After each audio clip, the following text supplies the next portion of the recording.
So if you want to see me faint, I'll do it happily. But wouldn't it be funnier to go and watch a funeral? So thank you for the 27 dinner plates and 37 salad bowls and 47 picture frames and 57 candle holders. One more thing, I am not getting married. Somebody said, but I'm not getting married. I'll wear this ring. Said I'm not getting married. I'll be wed. I'm not getting married. Let us pray, and we are getting married tonight.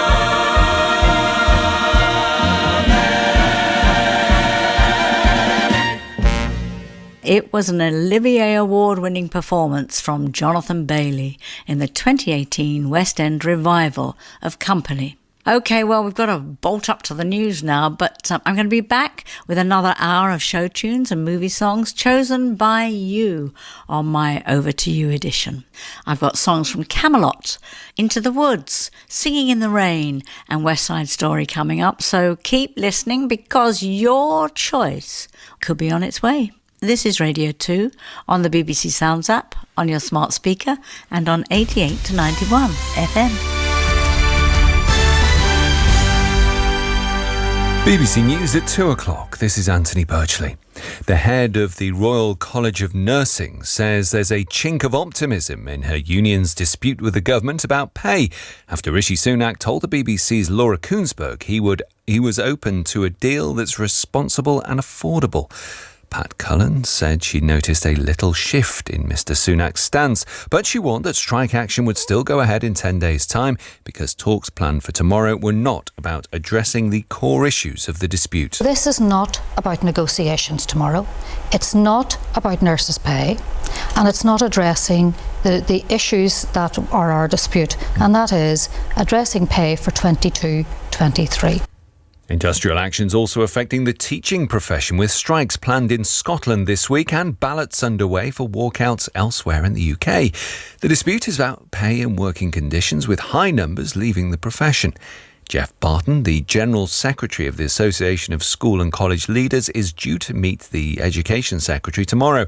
He says he hopes she'll listen properly to their concerns. It's an extraordinary and I think dispiriting, bleak sign of the times, which comes from, I think, if I'm being honest, a government which over the years has felt pretty tribal. I think they see people like me, someone who's a former head teacher now leading a union of the people who are the public servants leading our schools and colleges, seeing people like me as the problem rather than the solution.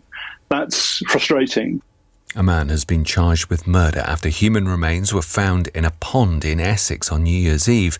Police say the body of Philip Lewis, who was 59, was likely to have been in the water for weeks. Lee Clark, who's 52, is due to appear before magistrates tomorrow. Russia's defence ministry claims to have killed more than 600 Ukrainian soldiers in a rocket strike it's described as a revenge attack. It follows strong criticism in Moscow towards military commanders in connection with the deaths of dozens of Russian soldiers in a Ukrainian rocket attack in the occupied Donbass region over the new year. In the last few minutes, the Ukrainian military has rejected the latest Russian claims as being untrue. There have been emotional reunions at airports in China after the country fully opened its borders for the first time since the start of the COVID pandemic. People arriving there no longer need to quarantine, and Chinese citizens are once again allowed to go overseas. But Keith Bradshaw from the New York Times says there's concern infections will spread in Chinese villages among the elderly. There is very little discussion by the authorities on the risks that there might be in terms of people bringing the virus into villages. Many of these villages don't have any intensive care unit beds nearby. They don't have hospitals. They have other basic clinics. And there is concern about what will happen. That's the latest BBC News at approaching 3 minutes past 2. Now let's get the travel with Orna.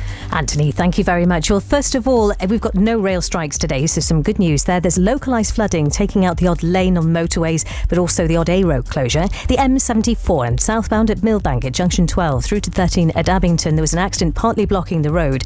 Cumbria, the A590 is closed westbound approaching the M6 at Kirkby Lonsdale, junction 36. That's happened a while ago, that accident. And then the M62 in Cheshire is blocked on the eastbound side near Burton Wood Services. Again, it's an accident accident.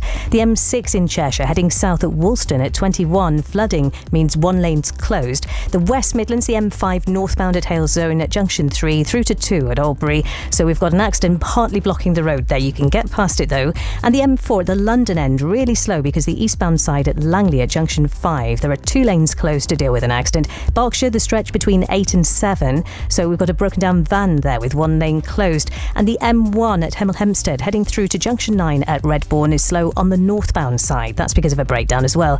The M25, lots of breakdowns. They keep coming and going, so they're clearing quickly. That's the good news. Clockwise at 9 at Leatherhead, there was an accident which closed 2 lanes. Then across the top clockwise, 25 at Enfield, there was a breakdown. That was on the exit slip though. And in London, you've got around Marble Arch. It's a demonstration, but it's making its way onto Park Lane now, heading south. And it looks as though it's going towards Hyde Park Corner. And then the A12 East Cross route northbound is looking slow. I'll be back with more for you in an hour.